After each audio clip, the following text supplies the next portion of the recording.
tinha um cheiro diferente no ar naquela tarde. Era o cheiro de terra molhada, misturado com fumaça de lenha, o tipo de cheiro que não existe em cidade grande, que não cabe em apartamento, que só existe na memória de quem um dia foi criança no interior. E foi exatamente esse cheiro que voltou à cabeça de um homem, enquanto ele ajustava o microfone. No palco vazio de um bar, que ainda nem havia aberto as portas. Ele era músico. Não o tipo de músico famoso que aparece em capa de revista, mas o tipo que conhece o nome de cada pessoa na plateia, que sabe qual mesa pede cachaça e qual pede refrigerante, que carrega o próprio equipamento nas costas e ainda assim sorri quando afina a primeira corda. Tinha passado a vida viajando de cidade em cidade, com uma viola nas mãos e uma história guardada no peito que ele nunca tinha conseguido transformar em música. Até aquela tarde. Tudo começou quando ele era menino, e o avô o colocou pela primeira vez no banco de uma carroça. O sol ainda não havia esquentado direito, e o mundo tinha aquela cor amarelada das manhãs do interior. O avô não falava muito,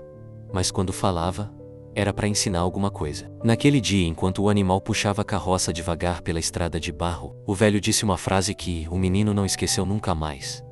A vida é simples.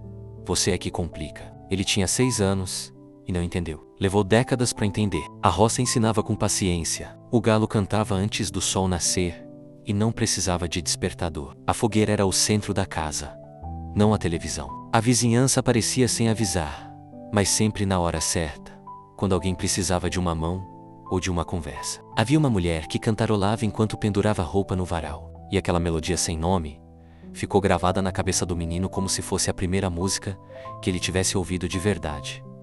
Não tinha letra, não tinha título, mas tinha sentimento. E o sentimento era de pertencimento. Quando cresceu, o interior ficou para trás. Não por escolha, mas por necessidade. A cidade chamava com suas promessas, e ele foi. Estudou, trabalhou, tentou encaixar a vida dele num molde que nunca foi feito para ele. Usou gravata por anos. Frequentou reuniões em salas climatizadas onde ninguém olhava nos olhos de ninguém. E em nenhum momento sentiu aquele cheiro de terra molhada. Sentiu falta de coisas que nem sabia nomear. Sentiu falta do silêncio que no interior é cheio de som, cheio de grilo, de vento, de cachorro latindo longe, de panela borbulhando no fogão a lenha. A viola voltou para a vida dele numa madrugada, sem explicação. Ele abriu o armário, viu o estojo empoeirado, abriu e o instrumento estava lá, esperando, como se soubesse que o dono ia voltar. Começou a tocar de novo sem pretensão, só para não enlouquecer. Mas a música tem dessas coisas.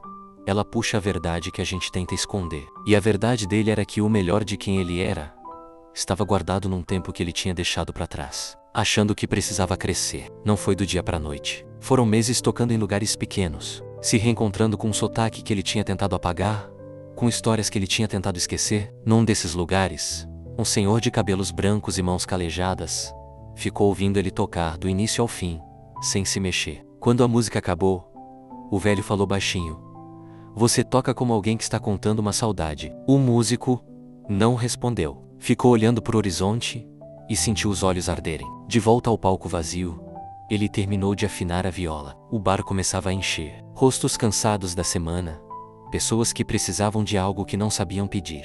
Ele entendeu que era isso. Era para isso que ele tinha voltado. Não para ser famoso, não para ser aplaudido, mas para fazer com que alguém na plateia fechasse os olhos e voltasse para uma tarde de infância, para um cheiro de terra molhada, para uma voz que cantarolava no varal, sem saber que estava deixando uma marca para sempre. Quando o primeiro acorde soou no salão, o barulho foi diminuindo. As conversas foram pausando. Não porque a música era perfeita, mas porque era honesta. E honestidade, quando é de verdade, chega antes do som, chega antes da letra, chega naquele lugar do peito onde a gente guarda tudo que nunca teve coragem de dizer. A vida simples nunca foi falta de coisa, foi sempre excesso de essência. E ele só foi entender isso quando parou de correr e voltou a ouvir o silêncio, cheio de som, do lugar de onde veio.